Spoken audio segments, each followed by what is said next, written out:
బంధువులారా, ఈరోజు మాఘమాసము కృష్ణపక్షము దశమి గురువారం, విశ్వావసునామ సంవత్సరం. ఆంగ్లేయుల లెక్క ప్రకారం ఈరోజు ఫిబ్రవరి 12వ తేదీ 2026.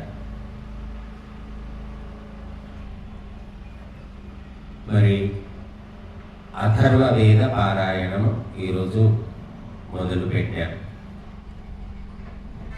ఆధ్యాత్మికం అంటే ఆడంబరము, ఆర్భాటము, అట్టహాసము, అలంకారము, ప్రదర్శనము అనేది ఈనాడు సర్వసాధారణమైంది.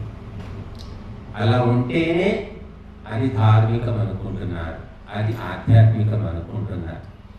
స్వాములు కూడా అలాగే తయారనుకోండి. వాళ్ళు కూడా మేకప్లు వేసుకోవడము, ఉంగరాలు పెట్టుకోవడము, మెడలో బంగారు చైన్లు, రుద్రాక్షలు, స్ఫటికమాలలు, చెవులకు ఇంకేమో కుండలాలు, అడ్డనామాలు, నిలుగునామాలు, ఎన్నెన్నో వేషాలు. ఆ పూట కాదు, 3 పూటలు 3 రకాల వేషాలతో వస్తూ ఉంటారు.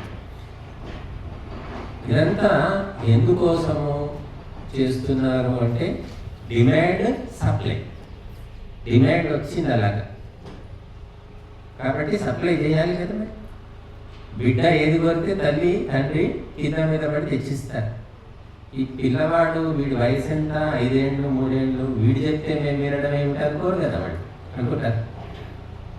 వాడి కింద మీద పడి ఏడుస్తుంటే వాడి ఏడుపు మానపడానికి ఏదో ఒకటి చేస్తారు. అలాగా ఈనాడు గురువులు శిష్యులకు దారి చూపించే కాలం పోయింది. శిష్యులు చెప్పినట్టు గురువులు వినాలి. డిమాండ్ అండ్ సప్లై అంటారు దాన్ని. స్టూడెంట్స్ ఏం కోరితే అధ్యాపకుడు అది చెప్పాలి.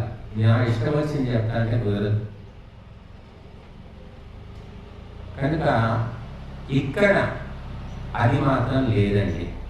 ఆ నడుస్తున్న లౌకిక విధానము ఈ ఆశ్రమంలో జరగదు. మేము ఇక్కడ వేదమాత ఉంది, వేదమాత చెప్పింది మీకు చెప్తాం. ఇష్టమైన వాళ్ళు వింటారు, ఇష్టం లేని వాళ్ళు వినరు, వదిలేస్తారు. ఎందుకంటే వేదము త్రికాల బాధిత సత్యం, త్రికాలాలలో బాధింపబడని సత్యం, సార్వత్రిక సత్యం. అలలు వస్తుంటాయి, పోతుంటాయి, కానీ సముద్రము ఎప్పటికీ ఉంటుంది. గురువులు వస్తారు, శిష్యులు వస్తారు, పోతారు, కానీ ఎప్పటికీ ఉండేది ఆ పరమాత్మ శాసనము, అదే వేదము. కనుక ఆ శాసనము నువ్వు ఇష్టపడితే, నువ్వు అనుసరిస్తే సుఖశాంతులు ఈ జన్మకు అన్ని జన్మలకు ఉంటాయి. పరమాత్మ శాసనము వేదము కాదు అని స్వార్థముతోటి, దురాశతోటి పక్కన పెడితే కొన్ని రోజులు సుఖం ఉండవచ్చు, తర్వాత మాత్రం రకరకాల దుఃఖాలు, పీడలు తప్పవు.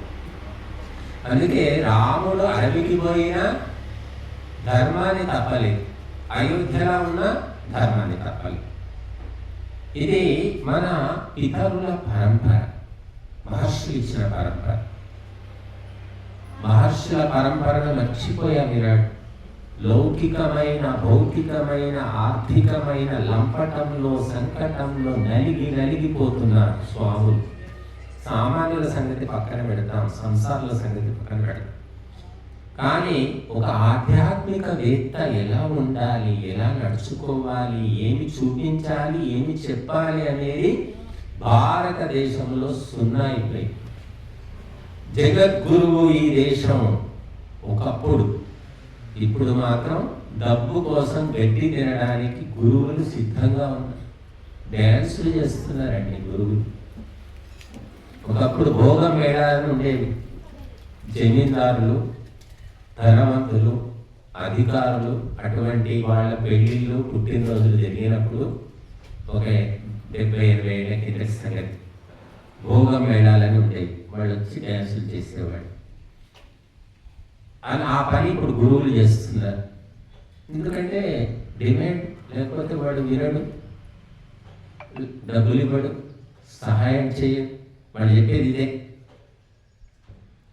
కనుక డబ్బుల కోసము, సహాయం కోసము నువ్వు ఎంతకైనా దిగజారుతావా? ఏమిటి నీ ఆధ్యాత్మికం? ఏం తెలుసుకున్నావు? ఆత్మ అంటే ఏమిటి? పరమాత్మ అంటే ఏమిటి? జన్మ ఏంటి? లక్ష్యం, స్వర్గం ఏమిటి? మోక్షం ఏమిటి? పుణ్యం ఏమిటి? పాపం ఏమిటి? కనుక భారతదేశము ప్రపంచానికి మార్గదర్శనం చేసే స్థితి నుంచి ఎప్పుడో పోయి కోట్లు జమ చేసుకోండి.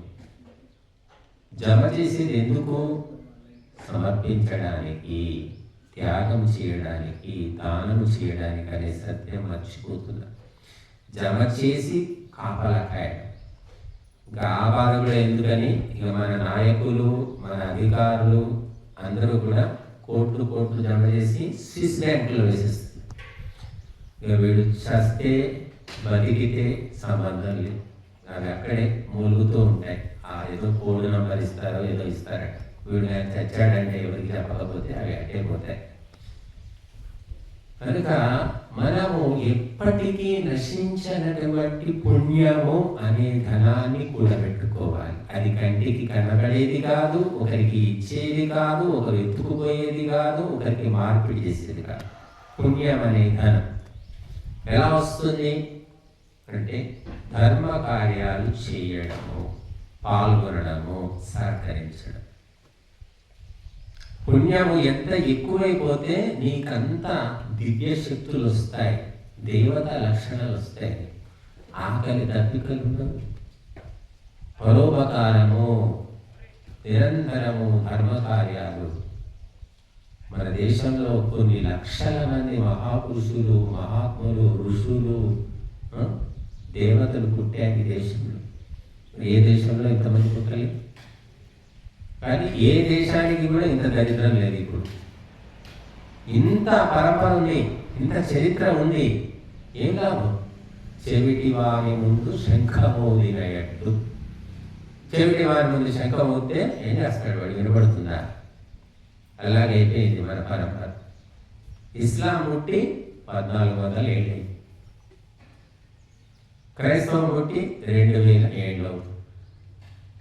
మరి సనాతన ధర్మము ఎన్నేళ్ళు లెక్క తెలియదు. మహర్షులు చెప్పారు 200 కోట్ల సంవత్సరాలు ఇచ్చి వస్తుంది. ఇది పరమాత్మ ఏర్పరిచిన వ్యవస్థ, మనుషులు ఏర్పరిచింది కాదు నాశనం కావడానికి. భగవంతుని సృష్టి నియమమే యజ్ఞము, వేదము. కాబట్టి ఎవరు నాశనం చేయలేదు. దీన్ని మనము అనుసరించాలి, కొనసాగించాలి. తద్వారా మాత్రమే పరిపూర్ణమైన సుఖశాంతులు పొందుతారు. ఇక చిట్ట చివరి మహర్షుల పరంపరలో వ్యక్తి మహర్షి దయానంద సరస్వతి. అందరూ ఇప్పుడు కూడా 2 మంది గురువులు ఉన్నారు. సొంత కబుర్లు చెప్తున్నారు, ఏమేమో చెప్తున్నారు. వాళ్ళు చెప్పేదానికి తల తోక ఉండదు, ఆధారం లేదు. కానీ మహర్షి దయానందుడు ప్రతి ఒక్కటి వేదాల ఆధారంగా ఉపదేశించాడు. సొంత పైత్యం చెప్పలేదు. నువ్వు చెప్పిన దానికి మూలం ఎక్కడుందయ్యా? వేదాలు, ఉపనిషత్తులు, దర్శనాలు, బ్రాహ్మణాలు, ఆరణ్యకాలు అని సోదాహరణంగా నిరూపించాడు. కనుక సొంత కబుర్లు, సొల్లు కబుర్లు అవసరం లేదు. వేదం ఏమి చెప్తుందో ఆ సత్యాన్ని ప్రజలకు అందించడమే గురువుల యొక్క కర్తవ్యం. కనుక ఈ యజ్ఞము కూడా మరి యజ్ఞంలాగా ఉందా? దాన్ని భ్రష్టు పట్టించాలి. మనం భ్రష్టు పట్టించింది ఏముందని అన్నీ భ్రష్టు పట్టాయి. ధార్మిక వ్యవస్థలు అన్నీ భ్రష్టు పట్టాయి. అందులో యజ్ఞం కూడా. దాంట్లో చీరలు వేస్తున్నారు, పట్టు చీరలు. దాంట్లో ముత్యాలు, పగడాలు, నవరత్నాలు, పంచలోహాలు, ఇంకా ఏమేమి వేస్తారో, గుమ్మడికాయలు, ఇంకేం వేస్తారు, పనసకాయలు. వాళ్ళ ఇష్టం, ఏది పడితే అది వేసుకుంటూ పోతున్నారు. కానీ వైదిక గ్రంథాల్లో ఎక్కడా ఈ అనాచారము లేదు అని తెలుసుకోవాలి. కేవలము నవధాన్యాలు, మూలికలు, ఔషధులు, పరమాన్నము, భక్ష్యాలు, ఇటువంటి మధుర పదార్థాలు ఇవి మాత్రమే సమర్పించాలి. ఏది పడితే అది వేయడానికి అది చెక్కకుడిన యజ్ఞకుడమ. ఇంకా తాంత్రిక యజ్ఞాలు ఉన్నాయి. వాళ్ళు తాంత్రిక యజ్ఞాల వాళ్ళు మేకను కోసి, కోడిని కోసి ఆవి హోమంలో వేస్తారు, ఆ రక్తం ధారపోస్తారు. ఎన్నో పాపాలు, అన్ని యజ్ఞము కూడా భ్రష్టు పడిపోయింది. సాత్వికమైన ధార్మికమైన యజ్ఞము కేవలము మహర్షి దయానందుల వారు తెలియజేశారు. నిత్య యజ్ఞము, నైమిత్తిక యజ్ఞము, కామ్య యజ్ఞం, 3 రకాలు మనకు చెప్పారు. 3 కూడా సాత్వికంగా ఉండాలి. ఒకరిని బాధ పెట్టి హింసించి దోచుకున్న ధనంతో హోమము చేస్తే ఫలితము లేదు. అందులో వాడే ద్రవ్యాలు కూడా ధార్మికమై ఉండాలన్నారు. చాలా సూక్ష్మంగా చెప్పారు. ఆ రకంగా మనం ఆలోచిస్తే ఇది కూడా చేయలేమేమో అనిపిస్తూ ఉంటుంది నాకు. ప్రతి వస్తువు కూడా పరిశుద్ధమై ఉండాలి. ఆవు దగ్గర దూడ పాలు తాగిన తర్వాత మిగిలిన పాలు మాత్రమే మనం తీసుకోవాలి. ఇప్పుడు పాలు రావడానికి ఇంజక్షన్లు, మరి అడ్డగోలుగా పిండేస్తున్నారు. దూడ చచ్చిపోతే లేదా ఎన్నో రకాలుగా దానికి కలుషితమైన ఆహారం గోమాతకు వినిపిస్తున్నారు. మరి ఇప్పుడు ఆ పాలు కూడా కలుషితము, వెన్న కలుషితము, నెయ్యి కలుషితం. అంటే విషము అణువణువున అడుగడుగున వ్యాపించి, ఎందుకంటే మనిషి బుద్ధిలో విషం చేరింది. ఆలోచనలో, సంస్కారంలో, ఆహారంలో, ఆచారంలో అంతటా విషమే. అందుకని ప్రతి ఒక్కటి విషమయమైపోయింది. మరి వేదము పుట్టిందే మనిషి బుద్ధిని శుద్ధి చేయడానికి. వేదమాత ఎందుకు ఏమవసరం? చెట్లు, చేమలు, రకరకాల పంటలు, పండ్లు, కాయలు అన్నీ ఉన్నాయి. ఇంకా వేదాలు ఎందుకు, యజ్ఞాలు ఎందుకు? తిని హాయిగా ఉండొచ్చు కదా. కేవలము మనిషి తింటూ కూర్చుంటే మానవత్వం కూడా నశించి రాక్షసుడిగా మారుతాడు. అందుకే మనిషి బుద్ధి శుద్ధి చేయడానికి వేదమాతను పంపించాడు పరమాత్మ. ఆ వేదమాత యొక్క శాసనం ఏమిటి అంటే యజ్ఞం. అటువంటి యజ్ఞము మహర్షి దయానందుడు ఆవిర్భవించి ఇప్పటికీ 200 ఏళ్ళు గడిచింది. మన ఉత్సవాలు చేసుకున్నాం. ద్విశతాబ్ది ఉత్సవ ఆర్య సమాజం స్థాపించి 150 ఏళ్ళు అయింది. మరి వేద సందేశం ఎంతమందికి అందుతున్నది, ఎంతమంది అర్థమవుతున్నది, ఎంతమంది దీంట్లో పాల్గొంటున్నారు అంటే చాలా నిరాశాజనకంగా అనిపిస్తుంది. ఎందుకంటే ఇది త్యాగము, ఇది దానము, ఇది సేవ, ఇది పరోపకారము, ఇది సమర్పణము. ఇక్కడ దాచిపెట్టేది లేదు. చాలామంది పూజలకు వెళ్తారు. పువ్వులు, కొబ్బరికాయలు, అగరబత్తులు, పండ్లు, స్వీట్లు ఏమేమో తీసుకెళ్తారు. అక్కడ పెట్టేస్తారు, వస్తారు. లేదా ఒక్కొక్కరికాయ మొక్కిస్తే ఇస్తారు. మళ్ళీ మనం పచ్చడి చేసుకొని తింటాం.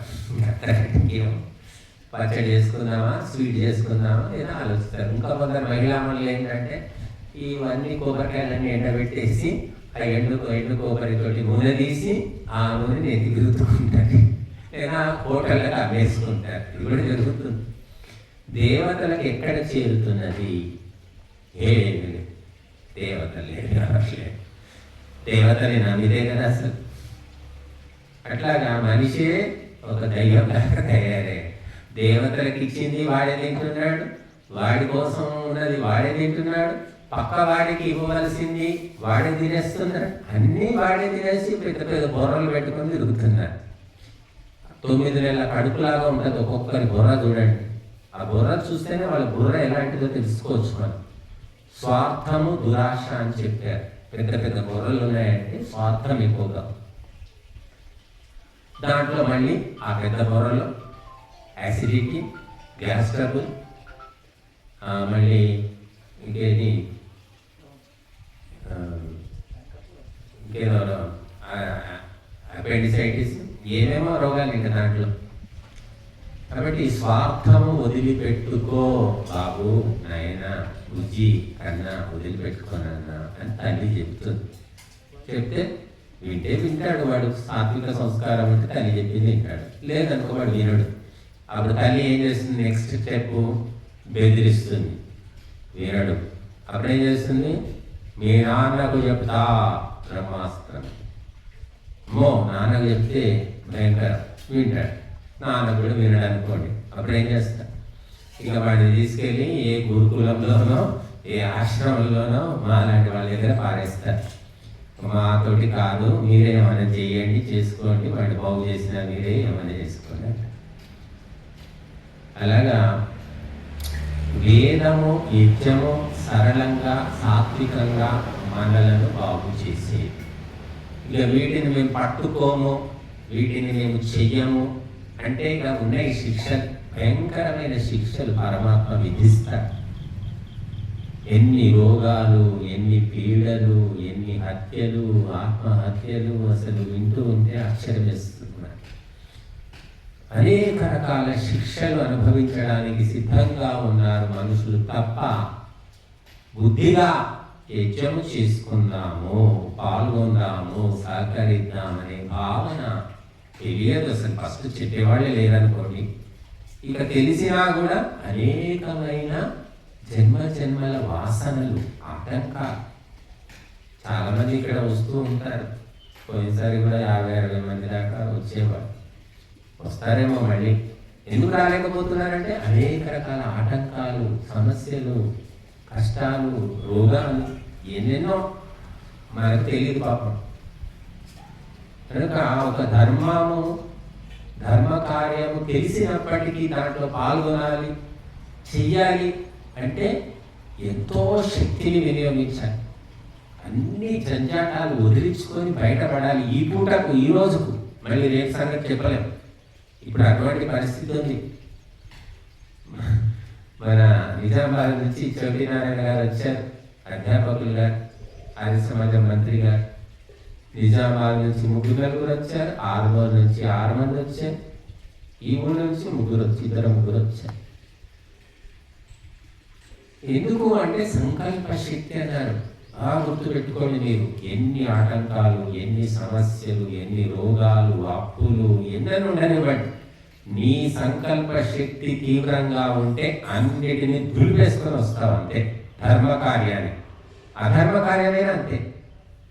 చెడ్డ పని చేయడానికి చేస్తే ఎన్ని బాధలు, ఎన్ని పీడలు, కొడతారు, తిడతారు, అపకీర్తి, నిందిస్తారు. అయినా కూడా వాడు చెడు పని చేయడానికి వెళుతూనే ఉంటాడు. జైలుకు పోతుంటాడు, మళ్ళీ రాగానే అవే పనులు చేస్తాడు. మంచి పని చేయడానికి ఆటంకాలు ఉంటాయి, చెడు పని చేస్తే కూడా ఉంటాయి. కాకపోతే మంచి పని చేస్తే, పాల్గొంటే సుఖము, శాంతి దొరుకుతాయి. చెడు పని చేస్తే సుఖశాంతులు తాత్కాలికం, ఎప్పటికీ ఉండవు. కాబట్టి వీటిని మనం ఎంత తీవ్ర ప్రయత్నంతో విదిలించుకుంటే అంతగా ధర్మ కార్యాల్లో మనం పాల్గొనగలుగుతాం. ఆయన ఎవరో నాకు తెలియదు, మధుసూదన్ రెడ్డి అంట. నిజామాబాద్ నుంచి మొట్టమొదటి వచ్చాడు ఆయన ఇక్కడికి ఫస్ట్. రవి. మరి ఆయన వయసు 70 ఉండొచ్చా? మీది 74. మరి వచ్చి ఏదో కూర్చోకుండా నాకు పని చెప్పండి, నేను పని చేస్తా అంటున్నాడు ఆయన. చూడండి, వయసు పిల్లలు అసలు కనబట్టలేదు. మనకు కనబడ్డా వాళ్ళు మనకు పని చెప్పినా వినరు, పని చెప్తే అసలు కనబడదు. ఇంకా మరి పాతకాల మహర్షుల పరంపర కాబట్టి ఏదైనా చేద్దాము, సాధారణ సహాయం చేద్దామని భావన ఉంటుంది. అది పెంపకం ఆనాటి పరంపర. ఇప్పుడు ఆ పరంపర పోయింది. పని దొంగలు, సోమరిపోతులు, తిండిపోతులు, వీళ్ళ పరంపర ఉంది ఇప్పుడు. వాడు కనీసం తల్లిదండ్రులకే పని చేయడు, వాడు ఇంట్లోనే పని చేయడు, మాకేం చేస్తాడు వాడు. కాబట్టి ఇటువంటి దుష్ట పరంపరలు బాగా పెంపొందుతూ ఉన్నాయి, వినాశనానికి ఇవన్నీ కూడా. కాబట్టి మనలోని సంస్కారాన్ని మేలుకొల్పి ధర్మ కార్యాల్లో ఎట్టి పరిస్థితుల్లోనైనా సరే పాల్గొనాలి. మీకు ఎందుకు చెప్తున్నామంటే నాకు అసలు ఏమి తెలియదు. మొట్టమొదలు ఈ ధర్మ కార్యాలు అనేది కూడా నాకు తెలియదు. ఏదో సంస్కృతము బోధిస్తున్నారు, నేర్చుకోవాలి అనే ఆలోచనతో వెళ్ళిన తర్వాత ఇలాగ ధార్మిక విషయాలు తెలుస్తున్న కొద్దీ, సంకల్ప శక్తికి పరీక్షలు ఎదురైన కొద్దీ అన్నిటినీ దాటుకొని మరి ఇక్కడి దాకా వచ్చాం. ప్రయాణం, ఆధ్యాత్మిక ప్రయాణం అంటే అంత సులభం కాదు. ఎన్నో పరీక్షలు పెడతాడు భగవంతుడు. Slip test, monthly test, unit test, ఇంకెన్నెన్నో ఉంటాయి. అన్నిట్లో పాస్ అవుతున్న కొద్దీ ముందుకెళ్తాం. ఆ పరీక్షలు కంటికి కనబడవు, ఒకరికి చెప్పుకునేవి కాదు. కానీ సంకల్ప శక్తితోటి నువ్వు అన్నిటినీ దాటవచ్చు. కాబట్టి మరి అథర్వవేద పారాయణ యజ్ఞము ప్రత్యేకంగా అందరికీ మనం చెప్పాము, కరపత్రాలు పంచాము, సామాజిక మాధ్యమాల్లో కూడా తెలియజేశాం. మరి సంకల్ప శక్తి దినదినము హిందూ సమాజంలో తగ్గిపోతుంది. ధార్మిక కార్యక్రమాల్లో మరీ తగ్గిపోతుంది. బ్రతుకంటేనే నిస్పృహ. ఎందుకు బతుకుతున్నామో తెలియదు. ఎలాగో ఒకలా శరీరాన్ని ఈడ్చుకొస్తున్నారు. డబ్బు ఉంది, అధికారం ఉంది, వేడలున్నాయి, నిద్రలున్నాయి, అయినా ఆత్మహత్యలు చేసుకుంటున్నారు. దానికి కారణం ఏంటి? ఒత్తిడి, ప్రెషర్స్ అంటున్నారు. హైదరాబాద్ నగరం లోపల అన్నీ ఉన్నవాళ్ళు ఆత్మహత్యలు చేసుకుంటున్నారు. ఇంకా ఏమీ లేని వాడు ధైర్యంగా బతుకుతున్నాడు, పోరాటం చేస్తున్నాడు. కాబట్టి పోరాటం చేసేది లేదు, అన్నీ అమర్చి పెడితే వాడిలో ఏమవుతుంది? ఆత్మహత్య చేసుకోవాలనే ఆలోచన వస్తుంది. ఇంకా నిరంతరము పోరాటము, జీవన పోరాటము, స్ట్రగుల్ ఫర్ ఎగ్జిస్టెన్స్ మనిషి చేయాలి. అన్నీ అమర్చి పెడితే పులి కూడా పోరాడే శక్తిని కోల్పోతుందట. పులిని తీసుకొచ్చి బోన్లో పెట్టి 3 పూటలు భోజనం పెట్టండి, దానికి 5 ఏళ్ల తర్వాత వదిలిపెట్టండి, దానికి వేటాడే శక్తి కోల్పోతుంది. వేటాడలేదు. నిరంతరము పోరాటం చెయ్యి, ధర్మ పోరాటం చెయ్యి, తెలియజేయి. 10 మంది, 5గురు, ఎవరు లేకపోయినా ఒంటరిగా సాధన చేసుకో, శోధన చేసుకో, తపస్సు చేసుకో. ఈ జన్మలో కాకపోతే ఏ జన్మకైనా తప్పనిది. చిట్ట చివరికి వచ్చేది ఇక్కడికే. నువ్వు తప్పించుకున్నావు లౌకిక లంపటాల్లో, భౌతికమైన సంకటాల్లో మేము వెళ్ళిపోతామంటే కుదరదు. చిట్ట చివరికి రావాల్సిందే. కోటీశ్వరులైన, విద్వాంసులైన, ఎంతోమంది విద్వాంసులు ఉంటారు, కానీ ఆధ్యాత్మికం ఉండదండి. ప్రవచనాలు చెప్పినంత మాత్రాన ఆధ్యాత్మికం కాదు. ఆధ్యాత్మికం అనేది ఆచరణకు సంబంధించింది, మాటలకు సంబంధించింది కాదు. అది తెలుసుకునే బుద్ధి చాలా తక్కువ మందికి ఉంటుంది. క్యారెక్టర్. ఈరోజు మరి అథర్వ వేదము మనకు 4 వేదాల్లో చివరిది. ఇందులో 5977 మంత్రాలు ఉన్నాయి. 20 కాండలు అంటే అధ్యాయాలు ఉన్నాయి. ఈ వేదము చాలా విశేషమైనటువంటిది. బ్రహ్మ వేదము, ఛందో వేదము అని కూడా పేరు ఈ వేదాన్ని. మరి ఈ అథర్వ వేదాన్ని కంఠస్థం చేసిన వ్యక్తి బ్రహ్మ అని పేరు. బ్రహ్మ అంటే పెద్దవాడు, గొప్పవాడు. అంటే ఈ 4 వేదాల లోపల మేనేజ్మెంట్ చేసేది ఎవరు అంటే ఈ అథర్వ వేదము చదివిన బ్రహ్మ. బ్రహ్మ ఏం చేస్తాడు అంటే నోరు మూసుకొని మౌనంగా కూర్చుంటాడు, పర్యవేక్షిస్తుంటాడు. మంత్రాలు చదివేది, గానాలు చేసేది మిగిలిన 3. కానీ ఈ బ్రహ్మ అథర్వ వేదం చదివిన వ్యక్తి కూర్చొని ఓన్లీ అబ్జర్వేషన్ చేస్తూ ఉంటాడు. ఎందుకంటే అబ్జర్వేషన్ మేనేజ్మెంట్ అనేది చాలా సూక్ష్మమైనటువంటి కోట్ల రూపాయల బిజినెస్ జరుగుతూ ఉంటుంది. దానికి యజమాని ఎక్కడున్నాడో ఎవడికి తెలియదు. టాటానా, బిర్లానా, అంబానీయా, అదానీ, ఎవరైనా కావచ్చు, ఎక్కడో ఉంటాడు. కానీ ఆ కోట్ల బిజినెస్ అంతా పర్యవేక్షిస్తుంటాడు. మన ప్రధానమంత్రి ఎక్కడున్నాడు? ఎక్కడో ఉన్నాడు. ఇంత పెద్ద దేశాన్ని పర్యవేక్షిస్తున్నాడు. అలాగా ఈ బ్రహ్మవేదము అనేది అథర్వ వేదము, అలాగే ఛందోవేదం అని కూడా పేరు, క్షత్రవేదం అని పేరు, మహీవేదం అని పేరు, దిశగ్వేదం అని పేరు. ఇలాగా ఇన్ని పేర్లు ఉన్నాయి దీనికి. ఎందుకంటే ఇందులో ఎన్నో విశేషాలు ఉన్నాయి. అథర్వ వేదంలో వేదములు చదివినా విన్నా బుద్ధిశుద్ధి జరుగుతుంది, పుణ్యం వస్తుంది. మీరు చూడండి, తిరుపతి, శ్రీశైలం, కాళహస్తి ఇటువంటి పుణ్యక్షేత్రాల్లో వేద పాఠశాలలు ఉంటాయి. అక్కడ బాలురు బ్రహ్మచారులు వేదాలు అధ్యయనం చేస్తూ ఉంటారు. వాళ్ళు 12 ఏళ్ళు ఒక వేదం చదవడానికి 12 ఏళ్ళు, 2 వేదాలంటే 24 ఏళ్ళు, 3 వేదాలంటే 36, 12 కాదు 8 ఏళ్ళు, 8 ఏళ్ళు ఒక వేదం చదవడానికి 8 ఏళ్ళు వాళ్ళు ఇస్తున్నారు ట్రైన్. అంటే ఊరికే సస్వరంగా కంఠస్థం చేస్తారంటే అర్థాలు తాత్పర్యాలు ఏం తెలియదు వాళ్ళు. ఆ కేవలము సస్వరంగా నేర్చుకున్నందుకు వాళ్లకు ఎంతో విలువ ఇస్తుంది లోకము, సమాజం. వేదపాఠి అంటే చాలా గొప్ప. అర్థం తెలియదు, ఒక్క శబ్దాన్ని కూడా తెలియదు వాడు, కేవలం కంఠస్థం చేసినాడు. అంటే ఒక వ్యక్తి ఉన్నాడండి, అతని దగ్గర 10 కోట్లు ఉన్నాయి, 1 పైసా దానం చేయడు, కానీ అతను విలువిస్తారా లేదా? కోటీశ్వరుడు వచ్చింది, సుబ్బారావు వచ్చాడు కోటీశ్వరుడు, వాడు ఇచ్చేది లేదు సచ్చేది లేదు, కానీ వాడి దగ్గర కోట్లు ఉన్నాయి కాబట్టి విలువ. అట్లాగా వేదాలు చదివి కంఠస్థం చేస్తే అర్థము తెలియకపోయినా ఆచరించకపోయినా కేవలము కంఠస్థం చేసినందుకు విలువ.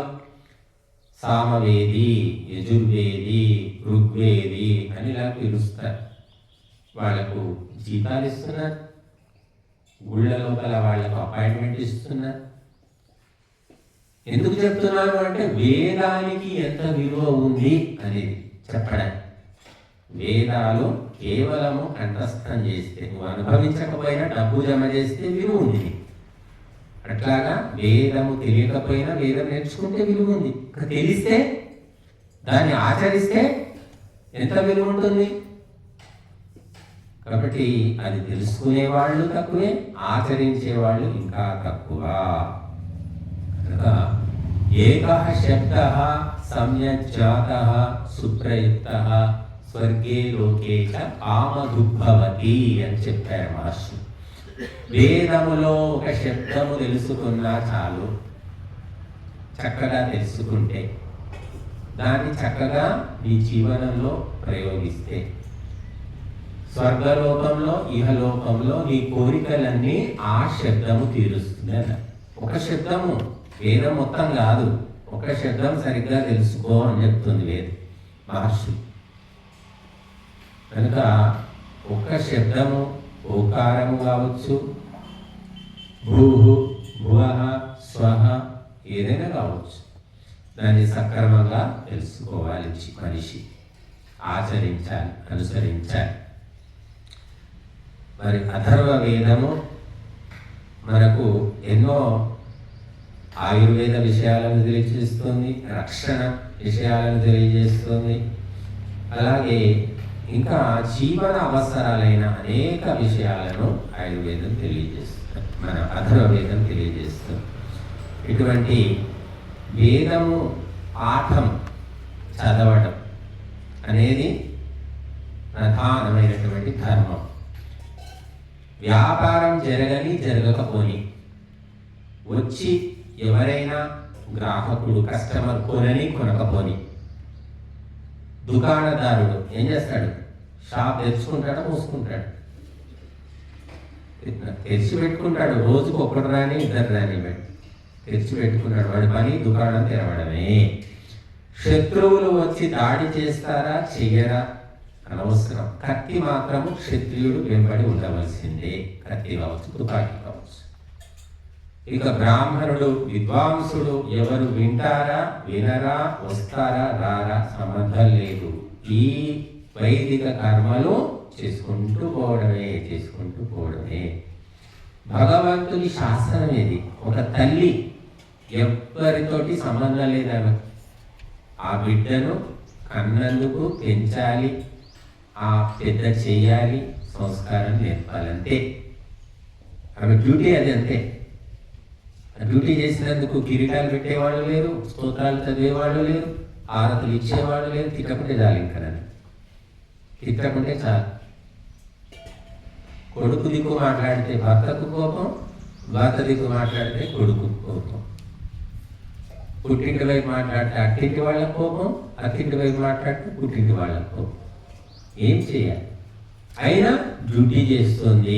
ఏ ప్రభుత్వంతో పార్టీతో సంబంధం లేకుండా ఒక తల్లి డ్యూటీ చేస్తుంది. కాబట్టి ఇన్ని పోలీస్ స్టేషన్లు, ఇన్ని కోర్టులు ఉన్నాయి.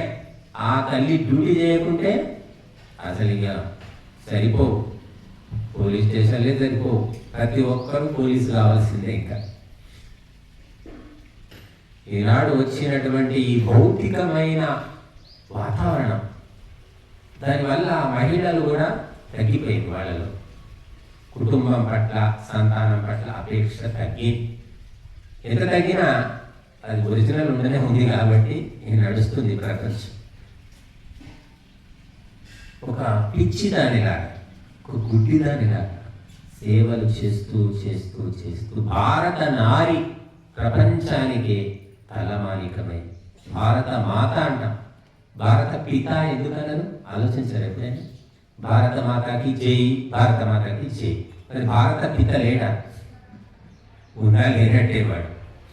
ఏ ఇంటికైనా వెలుగు, కీర్తి, ప్రతిష్ట అంటే ఆ ఇంటి మహిళ. ఆ మహిళ సరిగ్గా లేకపోతే ఆ ఇంటికి కీర్తి లేదు, ప్రతిష్ట లేదు, అదృష్టం లేదు, భాగ్యం లేదు, వంశమే నాశనం. ద్రౌపది కన్నీరు కురువంశ నాశనం, సీతమ్మ కన్నీరు లంక నాశనం. మరి ఈనాడు భారతదేశంలో భారత మాతకు జై అని చెప్పడమే తప్ప ఈ దొంగ నాయకులు మహిళల రక్షణ కోసం చేస్తున్న చర్యలు శూన్యం. పట్టపగలు, అర్ధరాత్రి ఎప్పుడు రక్షణ లేదు మహిళలకు. ఇంకా మహిళల సంగతి పక్కన పెట్టండి, మగవాళ్ళకు కూడా రక్షణ లేని పరిస్థితి వస్తుంది. అలా ఉన్నాయి మన ప్రభుత్వాలు, పార్టీలు, నాయకులు. ఈగ వాలొద్దు వాళ్ళ మీద. వాళ్ళకు భక్తులు ఉన్నారు, మాకెవరు లేరు భక్తులు. పార్టీలకు అమ్ముడు పోయిన వ్యక్తులు ఉన్నారు, ధర్మానికి అమ్ముడు పోయినోడు ఎవడు లేడు. ధర్మానికి అమ్ముడైతే ఈ పరిస్థితి ఉండదు ఈ దేశంలో. మహర్షులు, వీరులు, శూరులు, పతివ్రతలు, మహాత్ములు పుట్టిన దేశం యొక్క గతి ఏమిటి? ఎంత భయంకరంగా! వార్తలు చూడండి, క్రైమ్ న్యూస్ చూడండి. దినము హత్యలు, ఆత్మహత్యలు, ప్రమాదం. లేడీస్ హాస్టల్లో మహిళలకు రక్షణ ఉందా? లేడీస్ కాలేజ్, ఉమెన్స్ కాలేజ్లో మహిళలకు రక్షణ ఉందా? గర్ల్స్ స్కూల్లో మహిళలకు రక్షణ ఉందా? ఎక్కడా లేదు, ఇంట్లోనే లేదు.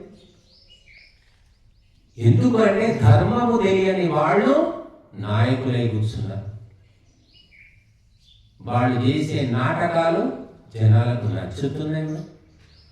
మేము చెప్పే నిజాలు నచ్చడం. ఏం చేస్తాం?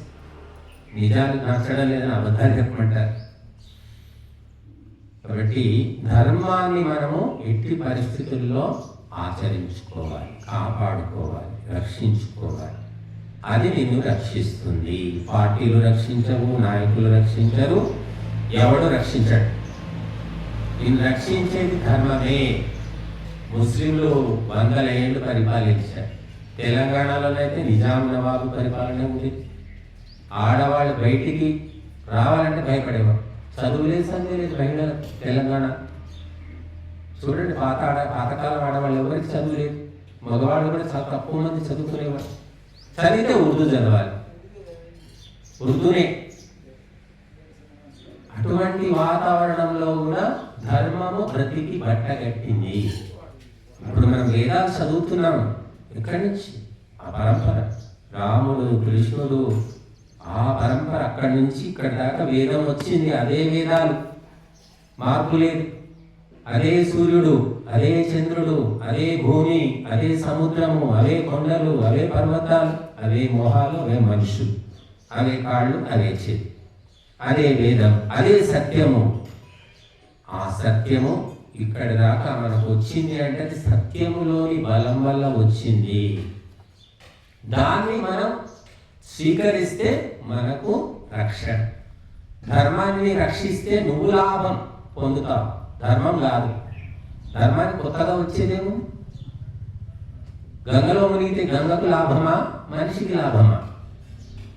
గంగను మునిగి మనమే పవిత్రం చేయట్లేదు, అపవిత్రం చేస్తున్నాం. దాన్ని మనం లాభం పొందుతున్నాం. గంగ తన అపవిత్రతను తాను శుద్ధి చేసుకోగలుగుతుంది. గంగను శుద్ధి చేయడానికి ప్రభుత్వాలు కోట్లు పెడుతున్నాయండి, వేల కోట్లు ఖర్చు చేశారు గంగా నది శుద్ధి అని. ఆ కోట్లన్నీ ఎక్కడికి పోయాయి? జోబుల్లోకి పోయాయి. గంగ ఎప్పట్లాగే ఉంది, శుద్ధి అయింది లేదు, పాడలేదు. కాబట్టి ధర్మాన్ని ఆచరిస్తే, ధర్మాన్ని రక్షిస్తే నీకు లాభము. ధర్మానికి కొత్తగా వచ్చే లాభం ఏమీ లేదు. వేదాలు చదవకుంటే ఏమిటి నష్టం? వేదానికి ఏమైనా నష్టమా? నువ్వు కళ్ళు మూసుకుంటే సూర్యునికి నష్టమా? నువ్వు ముక్కు మూసుకుంటే గాలికి నష్టమా? నువ్వు నడవకపోతే భూమాతకు నష్టమా? కాబట్టి అన్నీ మనకు లాభాన్ని ఇస్తాయి, వాటికి కొత్తగా వచ్చే లాభం ఏమీ లేదు. మనం పాల్గొనడము, తెలుసుకోవడము అన్నీ మన యొక్క అదృష్టము, భాగ్యము పెంచుకోవడం అని చెప్పచ్చు. కాబట్టి మరి ఈరోజు మొట్టమొదటి రోజు అథర్వ వేదంలో 125 మంత్రాలు మనం పారాయణం చేశాం. మరి ఒక పూట ఒక రోజు కార్యక్రమాలే చేయలేక చేతులు చివరికి పెళ్లిళ్ళు 16 రోజులు జరిగేవట ఒకప్పుడు అంటారు. 16 రోజులు పోయి, 10 రోజులు పోయి, 5 రోజులు పోయి, 3 రోజులు పోయి, చివరికి ఒక పూట, ఒక్కటే పూట ఫంక్షన్ హాల్ మాట్లాడుకుంటారు. ఆ ఒక్క పూటకు 1 లక్షనో 5 లక్షలో వాడికి ఇవ్వాలి.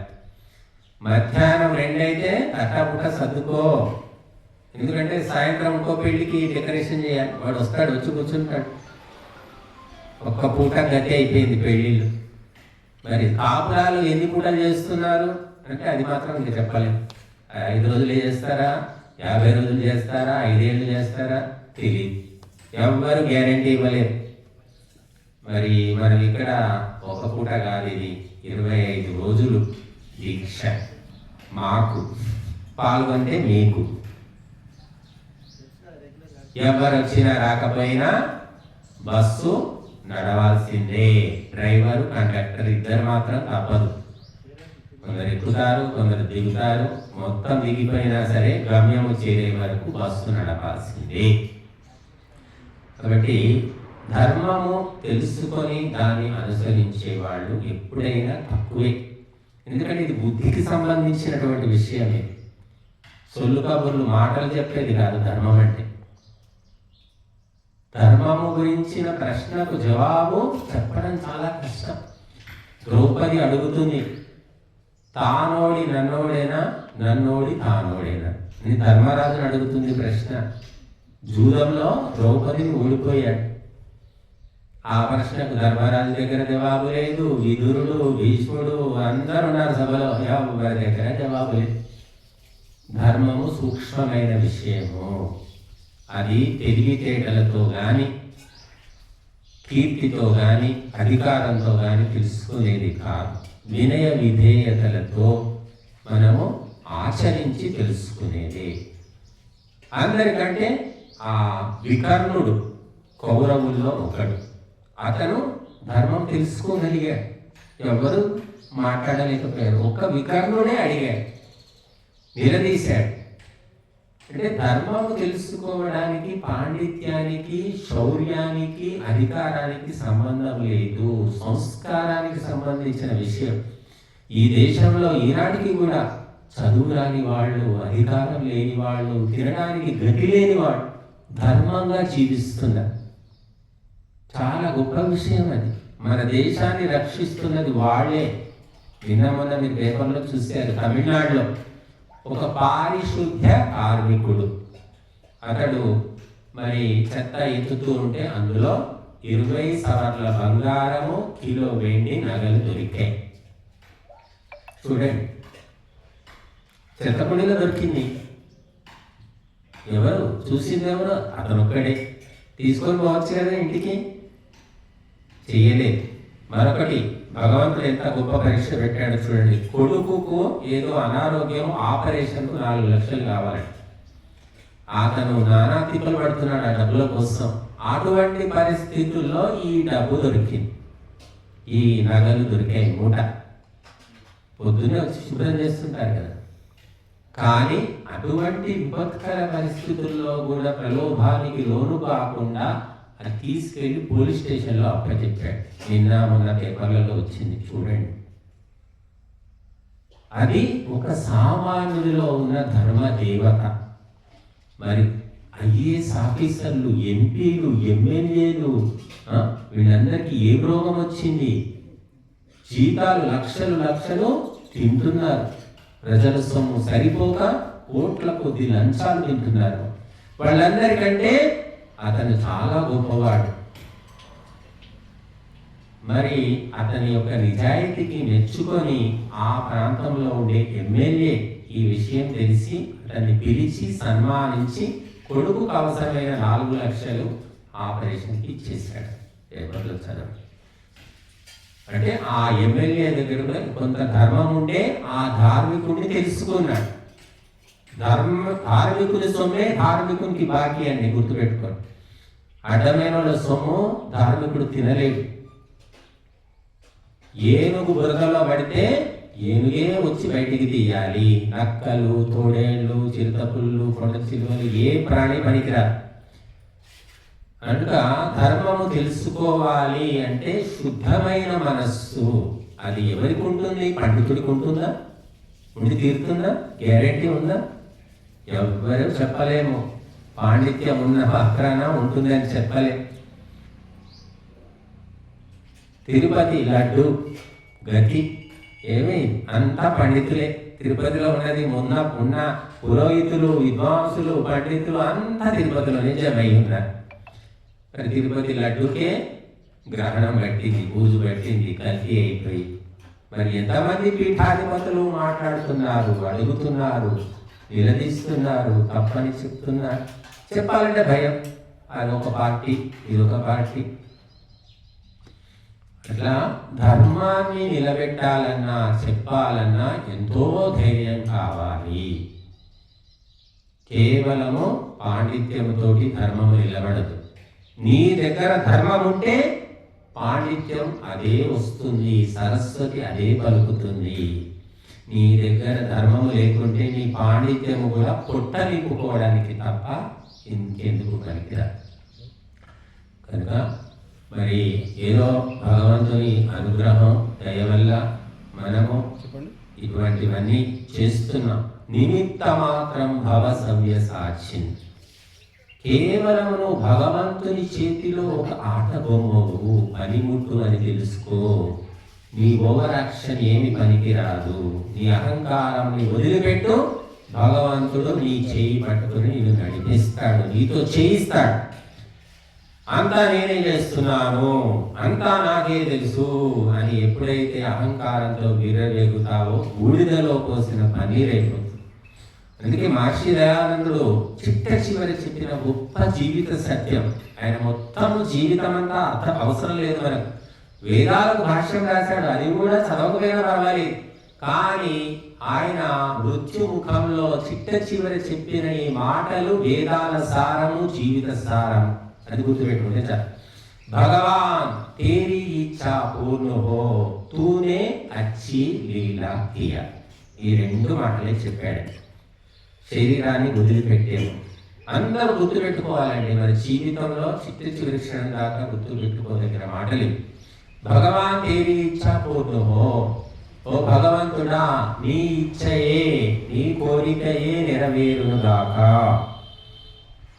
తూనే అచ్చి లీలా కియా, నువ్వు గొప్ప లీలను చూపించావు. చూడండి, మనిషి ఎన్నో కోరికలు, ఎన్నో ఆలోచనలు చేస్తూ ఉంటాడు. కానీ చిట్ట చివరికి ఏది నెగ్గుతుంది అంటే భగవంతుని యొక్క కోరిక శాసనం నెగ్గుతుంది. మహర్షి దయానందుడు ఎన్నో కలలు కన్నాడు. వేదాలను ప్రపంచమంతా ప్రచారం చేయాలి, ఇంగ్లీష్లో కూడా చెప్పాలి, ఇంకెందుకేడో చెయ్యాలి అనుకున్నాడు, ఏదో అనుకున్నాడు. కానీ చివరికి భగవంతుడు ఫుల్ స్టాప్ పెట్టాడు. నోరు మూసుకొని భగవంతుని శాసనము తలదాల్చవలసి వచ్చింది. కాబట్టి మ్యాన్ ప్రపోజెస్, గాడ్ డిస్పోజెస్ అంట. మనం ఏదైనా అనుకోవచ్చు, కానీ అది ఆగాల నడవాల నిర్ణయించేది ఎవరు? భగవంతుడు. నీ కర్మ ఫలాన్ని బట్టి ఆయన ఏదో సొంతంగా వ్యక్తిగతంగా నీ మీదేమి రాగద్వేషాలతో చేయడు. నీ కర్మఫలం లిస్టు చూస్తాడు, చూసి దాని ప్రకారమే నీకు సహాయం దొరుకుతూ ఉంటుంది. తర్వాత తూనే అచ్చి లీలా కియా, భగవంతుడు గొప్ప లీల చేశాడు. ఎవరిని? దయానంద మహర్షిని ఆలంబనగా చేసుకొని తన లీలను చూపించాడు. చూడండి, తెల్లటి బట్ట మీద రంగురంగుల సినిమా కనిపిస్తుందండి. రంగుల గోడ మీద బట్ట మీద సినిమా కనిపిస్తుందా? నువ్వు నీ మనస్సును, నీ ఇంద్రియాలను, నీ శరీరాన్ని, నీ జీవితాన్ని తెల్లగా, శుద్ధంగా, పవిత్రంగా మార్చుకుంటే నిన్ను ఆలంబనగా తీసుకొని భగవంతుడు తన లీలను చూపిస్తాడు. నువ్వు ఒక పనిముట్టు అవుతావు భగవంతుడికి. నువ్వు అశుద్ధంగా, అపవిత్రంగా ఉన్నప్పుడు భగవంతుడు నీ దగ్గరికి కూడా రాడు. ఎవరు రాడు? సొంత బంధువులే వదిలిపెడతారు. తాగుబోతు, తిరుగుబోతు, తిండిపోతూ పనిదొంగ దగ్గరికి ఎవరు వస్తారు? అలాంటి వాడే వస్తాడు. భగవంతుడు నిన్ను చేయి పట్టుకొని నడిపించాలంటే నువ్వు శుద్ధుడవు, పవిత్రుడవు కా. అప్పుడు భగవంతుడి సహాయం దొరుకుతుంది. నిన్ను ఆధారంగా చేసుకొని భగవంతుడు తన శక్తిని చూపిస్తాడు. అదే మహర్షి దయానందుడు చెప్పింది. కనుక ఆ శక్తిని భగవంతుడు మనకి ఇస్తున్నాడు, మనం చేస్తున్నాం తప్ప మనము నిమిత్త మాత్రము అని తెలుసుకొని మనము ధర్మ కార్యాలు చేస్తూ ఉండాలి. చాలా మందిలో మనం చూస్తాం, ధర్మ కార్యాలు చేస్తూ ఉంటారు కానీ అహంకారం ఉంటుంది, వాళ్ళకి గర్వం ఉంటుంది. ధర్మ కార్యాలు చేస్తాడు కానీ చూపించుకోవాలి, అందరూ నన్ను పొగడాలి అనే ఒక కోరిక కూడా చాలా మందిలో ఉంటుంది. అది వదులుకుంటే చాలా మంచిది. అది వదలాలంటే కూడా అనేక జన్మలు తప్పదు. కాబట్టి అటువంటివన్నీ వదిలేసుకొని మనము నిమిత్త మాత్రంగా పువ్వులను అన్నిటినీ, రంగురంగుల పువ్వులన్నిటినీ గుచ్చడానికి, ఒక్కటి చేయడానికి ఒక దారము ఉపయోగపడుతుంది. ఆ దారము కనిపించదు, దాక్కుంటుంది. మనం కూడా అంతే, ధర్మ కార్యాలు చేయడానికి ఇక్కడ దారంలాగా, ఆధారంలాగా ఉన్నాం తప్ప మనం కనిపించకూడదు. మనము గొప్పగా ఫోకస్ చేసుకోకూడదు. ఇది ధర్మం. కనుక మరి ఈరోజు ఈ కార్యక్రమము మొట్టమొదటి రోజు వీళ్ళెవ్వరూ వస్తారని నాకు తెలియదు. ఎందుకంటే నేను ఎవరికి ప్రత్యేకంగా ఫోన్ చేసి ఈరోజు తప్పకుండా రావాలి మొదటి రోజు అని నేను చెప్పలేదు. కానీ మన కిషన్ రాజేష్ నిన్న రాత్రి వచ్చాడు ఆయన. మరి మిగతా వాళ్ళందరూ కూడా మధుసూదన్ ఎవరో, చోటి నారాయణ గారు కూడా వస్తారని నాకు తెలియదు. మన సత్సంగం వెళ్ళినప్పుడు వీలైతే రండి అని చెప్పారు. కాబట్టి వస్తున్నాము, ధర్మ కార్యాల్లో పాల్గొంటున్నాము అంటే అది వెసులుబాటు ఎలా చిక్కుతుందో మనకు కూడా తెలియదు. మనం ఎన్నో ప్రయాణాలు వేయవచ్చు, అవి ఫలిస్తాయో లేవో కూడా చెప్పలేం. అటువంటి సామాజిక సంక్షోభంలో ఉన్నాము ఈనాడు. మనం ఒకప్పుడు చాలా తీరుకుండేది అందరికి, ఈనాడు తీరిక లేదు, తీరుకుంటే ఓపిక ఉండదు, ఓపిక ఉంటే ఇంకేదో అడ్డంకి ఉంటుంది. కాబట్టి ఈనాడు ధర్మానికి చాలా సంకటకరమైన పరిస్థితి ఉంది. అయినప్పటికీ కూడా మనం దాటుకొని వెళ్ళవచ్చు సంకల్ప శక్తితోటి. ఆ సంకల్ప శక్తి కూడా ధర్మ కార్యాల నుండే వస్తుంది. కాబట్టి మీరందరూ మిగతా 24 రోజులు కూడా కార్యక్రమంలో పాల్గొనే ప్రయత్నం చేయండి. మళ్ళీ మనం ఇది 3వ వేదం. ఇంతకుముందు మనం యజుర్వేద పారాయణం హోమం చేశాము, సామవేద పారాయణంతో హోమం చేశాము. ఇది అథర్వ వేదం, 3వ వేదం. ఇంకొక వేదం ఉంది మనకు, అది చాలా సమయం కావాలి, దానికి చూద్దాము. దానికి కూడా భగవంతుడు అది తప్పకుండా దాన్ని చూపించవచ్చు. బట్టి వచ్చిన మీ అందరికీ కూడా ఇంకా భగవంతుడు శక్తియుక్తులు ఇచ్చి మరి నిరంతర ధర్మ కార్యాల్లో పాల్గొనేలా చేస్తాడని కోరుకుంటున్నాం. నమస్కారం.